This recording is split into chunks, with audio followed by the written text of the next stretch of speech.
दोस्तों, क्या आपने कभी ऐसी शिवलिंग देखी है जिसका सीधा कनेक्शन चांद से हो?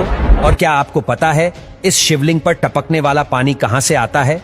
और क्यों इस शिवलिंग पर चढ़ने वाले चढ़ावे का 1/4 हिस्सा एक मुसलमान गडरिये के परिवार को जाता है? और क्या आपको पता है यह शिवलिंग कहां है? दोस्तों, मैं बात कर रहा हूं समुद्र तट से करीब 12,756 फीट की ऊंचाई पर स्थित पवित्र अमरनाथ गुफा की।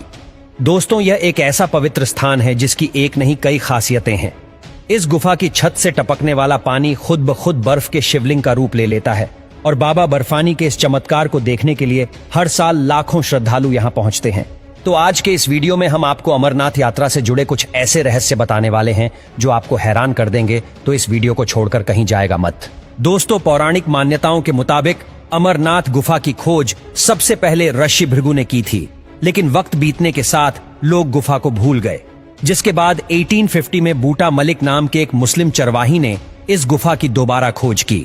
अमरनाथ गुफा की खोज से जुड़ी एक कथा के मुताबिक बूटा मलिक नाम का चरवाहा एक दिन भेड़े चराता चराता बहुत दूर तक निकल गया।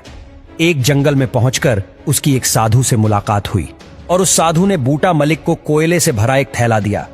जब बूटा मलिक घर पहुंचा तो उसने कोयले की जगह उस थैले में सोना पाया तो वो बहुत हैरान हो गया।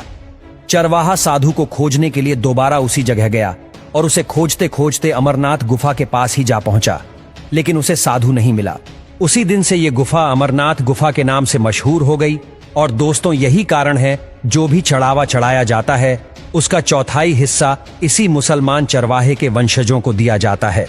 इसके अलावा अमरनाथ में मिलने वाले ज्यादातर गाइड्स, फूल और प्रसाद बेचने वाले भी मुस्लिम ही हैं।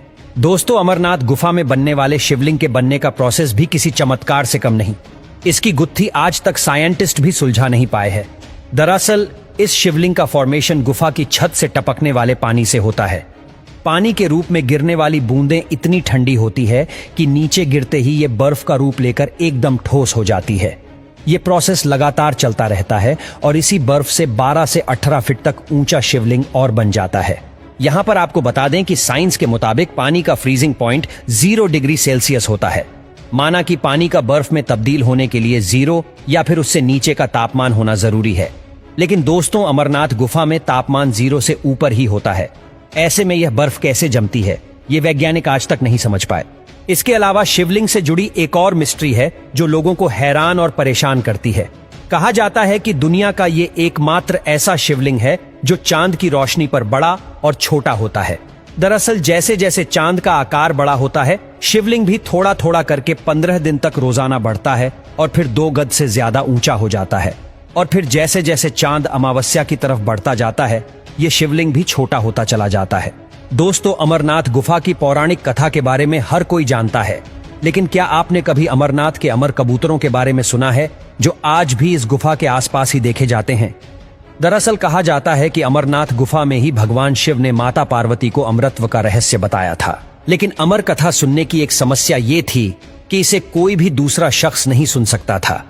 ऐसे में भगवान शिव 5 तत्वों माने की पृथ्वी, जल, वायु, आकाश और अग्नि का परित्याग करके हिमालय की गोद में जा पहुंचे, जहां उन्होंने अमरनाथ गुफा में मां पार्वती को अमर कथा सुनाई।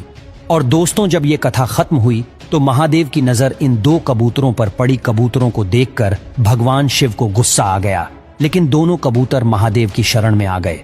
दोस्तों, कहते हैं कि महादेव ने उन कबूतरों को वर दिया कि वो हमेशा इसी गुफा में शिव और पार्वती के प्रति के रूप में रहेंगे। और कहा जाता है कि आज भी अमर कबूतरों का ये जोड़ा गुफा के आसपास ही रहता है। दोस्तों, आप में से जिन जिन लोगों ने अमरनाथ की यात्रा की होगी वो छड़ी मुबारक और उससे जुड़े रहस्य के बारे में जानते होंगे। लेकिन आप में से जो भी लोग इस यात्रा पर नहीं गए, उन्हें बता दें कि अमरनाथ के पवित्र शिवलिंग के अलावा अगर किसी और चीज का यहाँ सबसे ज्यादा महत्व है तो वो छड़ी मुबारक का है। दरअसल यह छड़ी मुबारक के कुछ और नहीं बल्कि एक चांदी की छड़ी है।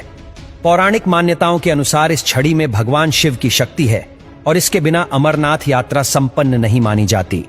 व्यास पूर्णिमा से श्रावण पूर्णिमा माने की रक्षा बंधन तक कई पड़ावों को पार करती हुई ये छड़ी मुबारक का अमरनाथ गुफा तक पहुंचती है और इस छड़ी मुबारक की पूजा अर्चना के साथ ही अमरनाथ यात्रा भी संपन्न हो जाती है। तो दोस्तों, ये थी अमरनाथ यात्रा से जुड़ी कुछ ऐसी बातें जिन्हें ज्यादातर लोग नहीं जानते।